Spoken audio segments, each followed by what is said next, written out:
For 100 years, there's been this deep crack running right through the heart of physics.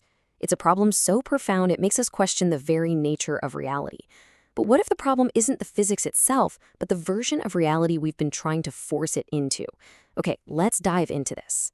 Right, so at the center of this whole mess are the two absolute pillars of modern physics: general relativity, which is our theory for the super big stuff, and quantum mechanics, our theory for the incredibly small.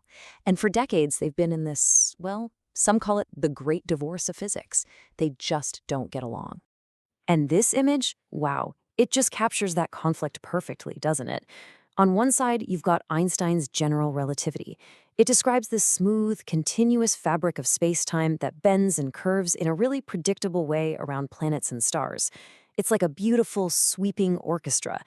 But then on the other side, you have the quantum world, this chaotic, buzzing dance of probabilities, uncertainty, and little packets of energy. It's more like a frantic, unpredictable jazz solo. And here's the real kicker. These aren't just different styles. Their fundamental languages are totally incompatible. Physicists have spent generations trying to smash them together, mainly by quantizing gravity, basically trying to describe that smooth, geometric reality on the left, using the weird, probabilistic math on the right. And every single time, it's just led to mathematical gibberish, dead end after dead end. All of this failure has led some physicists to suggest something pretty radical, a complete shift in how we're looking at the problem.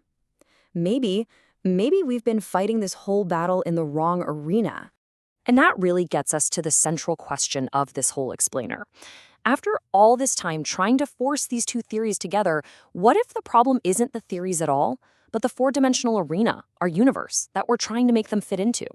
The idea here is that trying to quantize gravity might be what's called a category error. And this visual shows why. Instead of thinking of GR and QM as two things clashing head-on, this new framework says, hold on, what if they're just different expressions of a much deeper reality? So true unification isn't about making them the same, it's about tracing them back to a single common origin. So if that's the goal, to find a common origin, then what is it? Well, the proposed answer is a framework being called the 5D substrate. So what exactly is this 5D substrate? It's really important to get this. It is not another dimension you could travel to. It's better to think of it as a realm of pure potential, a kind of timeless reservoir where ideas like distance or before and after just don't exist. It's the source code, and our entire four-dimensional universe is the program that's being run from. Now, this is probably the best way to get your head around it. The movie projector analogy. Imagine you're at the movies. You see two totally different things happening, right? You see the big curved screen itself, and you see the tiny flickering pixels that make up the image on it. Now, it would be completely nuts to try and explain the curve of the screen using the logic of pixels, wouldn't it? Of course. But you instantly understand both when you realize they're just coming from one single projector. In this analogy, that projector, that single source of light, is the 5D substrate. Let's break that down a little more. General relativity, gravity, is basically the geometric shadow of this 5D energy. It's the way the screen of our space-time gets its curve. Quantum mechanics, though, has nothing to do with the screen. It's all about the pixels, the little rendering artifacts and the resolution limits you get when you try to project infinite information into a finite space. See? They're not in conflict at all. They're just describing two different parts of the very same process. And here's why this is such a big deal. This one single shift in perspective doesn't just solve the one big problem. It seems to unlock a mechanism that could potentially solve a whole cascade of other deep, nagging mysteries in physics. And that's the real elegance of it. This isn't some messy patchwork fix for just one issue. This one core idea, the idea that our reality is a projection, it acts like a master key, suddenly unlocking multiple doors that have been sealed shut for decades. So let's take a quick look at what this master key might unlock. First step, that spooky action at a distance with quantum entanglement.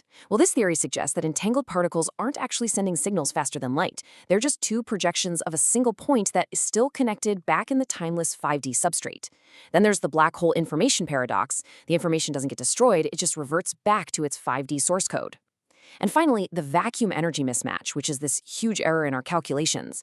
It just vanishes, because cosmic expansion isn't being pushed by energy inside our universe, but by a constant flow of what the theory calls S energy from the 5D source. Okay, this is all incredibly elegant. It's a beautiful idea. But what's the difference between a nice story and actual science? Well, it's about testability. Can this whole framework be proven wrong? So we have to ask the critical question that separates a compelling idea from a real scientific theory. Does this whole framework make a unique, falsifiable prediction? And according to the theory, the answer is a big, resounding yes. And there it is. Not some vague idea, but a hard number. The framework predicts that this constant inflow of S energy into our universe should leave behind a detectable trace. And this trace, which you can think of as a kind of S matter, is a very specific, uniform baseline of new, pristine hydrogen. Now, what's so cool about this is that the prediction is for the deepest, emptiest places in the universe, the great cosmic voids. Our standard models say these places should be almost perfectly empty. But this theory predicts a hydrogen floor, a faint, non-zero background of hydrogen that shouldn't be there. If we look deep into these voids and find nothing, well, the theory is wrong. But if we find that floor, that's a potential smoking gun for a 5D origin of our reality. And this brings us to a really powerful final thought. If you reframe the problem this way, unification is no longer some impossible puzzle we have to solve with more and more complicated math. Instead, it just becomes the inevitable, natural result of finally identifying the correct foundation of reality itself. A single coherent origin from which everything we see, from the bending of starlight to the flicker of quantum foam, all of it just emerges. And that is a truly profound idea to think about.